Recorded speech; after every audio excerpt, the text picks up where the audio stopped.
पूछते हैं इन्हीं के बारे में। खालिद दाद भट्टी साहब जो है, एक तंजीम बनी हुई है Pakistan welfare association south Africa, तो उसके जनरल सेक्रेटरी हैं। ये बड़ी ऑर्गेनाइजेशन है इनकी, और एक इशू हमने बहुत पहले भी लाया था कुछ अर्सा पहले। जी अस्सलाम वालेकुम खालिद दाद भट्टी साहब। वालेकुम सलाम जी, बहुत शुक्रिया शिराज खान साहब।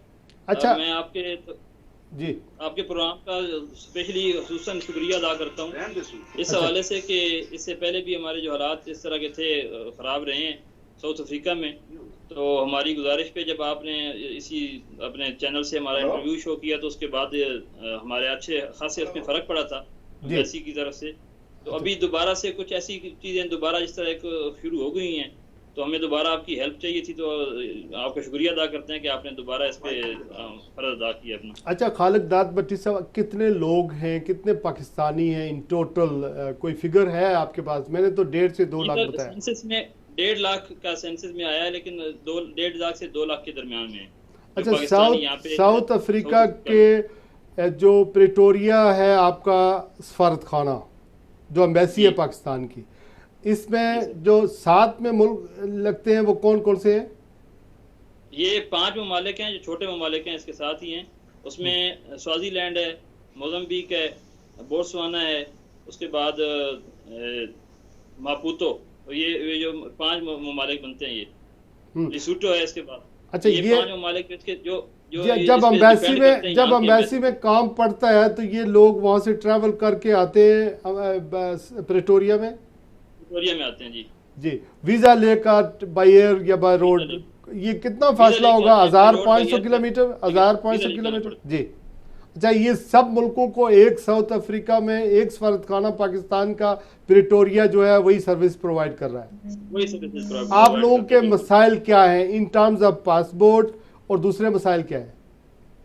हमारा जो स्पेशली इस वक्त जो एक let me break it down, Bhatti साहब टाइम ज्यादा लगेगा। मुझे आप ये बताएं, हमारी कोई कौमी एयरलाइन पाकिस्तान की PIA की कोई कौमी एयरलाइन वहां से पाकिस्तान जाती है? नहीं, यहाँ से नहीं जाती। कोई फ्लाइट अपनी नहीं है। आप लोग दुबई जाते हैं, दुबई से फिर वहां आगे जाते हैं? जी बिल्कुल, ये एक रूट है। PIA का नहीं है, PIA का रूट नहीं है। अच्छा, एक तो ये, अगर कोई आदमी फोत हो जाता है तो उसकी डेड बॉडी आप पाकिस्तान में कैसे भेजते हैं? हम लोगों को ये सहूलत हासिल है कि अगर आपका शनाख्ती कार्ड वैलिड है, पासपोर्ट वैलिड है, नादरा कार्ड है, तो PIA बॉडी ले जाता है। आप लोग कैसे भेजते हैं? हम तो अपनी मदद आपके तहत भेजते हैं। हालांकि जो जहाँ तक मेरे इल्म में आप कितनी कास्ट आती होगी? तकरीबन पाकिस्तानी 2 लाख रुपए वेट करके लेके जाते हैं। इस सिलसिले में आपकी पाकिस्तान का सफारत खाना कोई मदद करता है जो प्रेटोरिया में है? कोई हेल्प बिल्कुल नहीं, मदद नहीं करता, बल्कि वहाँ पे भी कुछ जो लावारिस लाशें होती हैं। ऐसा भी हुआ है कि एम्बेसी ने हमें रिक्वेस्ट की है पाकिस्तानी कम्युनिटी को कि आप इसमें मदद करें और इसमें अखराजात आप पे करें, और वो हमने किए हैं।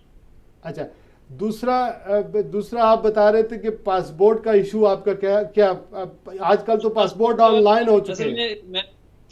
अभी जो चल रहा है हमारा जो रिसेंट मसला जो चल रहा है, यहाँ पे पासपोर्ट ऑफिस में जो गवर्नमेंट की तरफ से भेजे गए हैं एक मोहम्मद हसनैन चीमा साहब, अब उनकी एक अजीब सी नेचर है। आप पढ़ सकते हैं जो हमारी कम्युनिटी की जो तासुरात हैं, तो वो इंतहाई कोई ऐसी उनकी अखलाकियात हैं कि ना औरत को देखते हैं, ना किसी मर्द को, ना बच्चे को, ना किसी बुजुर्ग को। क्या नाम बताया आपने?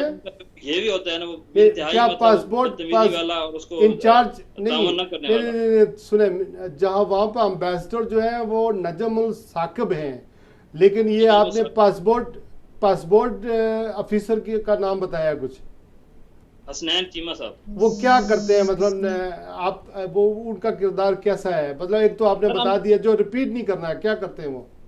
क्यों ऐसे मामला पेश आए हैं कि उनको एम्बेसडर साहब को हमने रिक्वेस्ट की है कि जो एक लाज हैं उनके मुताबिक वो काम क्यों नहीं करते, लेकिन वो थोड़ा बहुत उनकी एजेंटों के साथ कोई लेन देन है और उसके हिसाब से वो जो जायज़ काम को भी नहीं करते, सिर्फ इसलिए कि एजेंटों के थ्रू आएंगे तो सारा काम हो जाएगा, जैसा कि पाकिस्तान में हमारे अक्सर दारों में हो रहा है।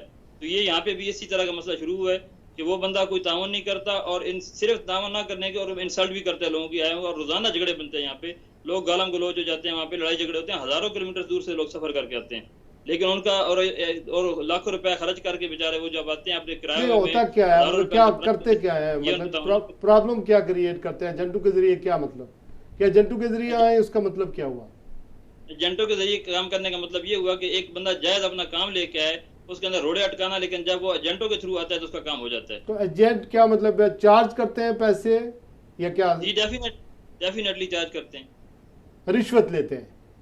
रिश्वत लेते हैं। इसी को आप जो क्लियर बात वो देखिए रिश्वत आप है। जिम्मेदार आदमी है, किसी पे आप तोहमत लगा रहे हैं, फिर लोग कह देते हैं बाद में साबित नहीं कर। जी जिम्मेदारी से कह रहा हूँ, मैं जिम्मेदारी से कह रहा हूँ, आप बेशक अभी एम्बेसडर साहब को कभी नेक्स्ट किसी प्रोग्राम में ऑनलाइन ले लीजिएगा, और मैं उनको आपके प्रोग्राम के अंदर मनवाऊंगा कि किस किस जगह पे उनको हमने जाके रंगा हाथों पकड़वाया था उनके चीमा साहब को, कि जो वो रिश्वत ले रहे थे, और साबित हो गई थी ये बात।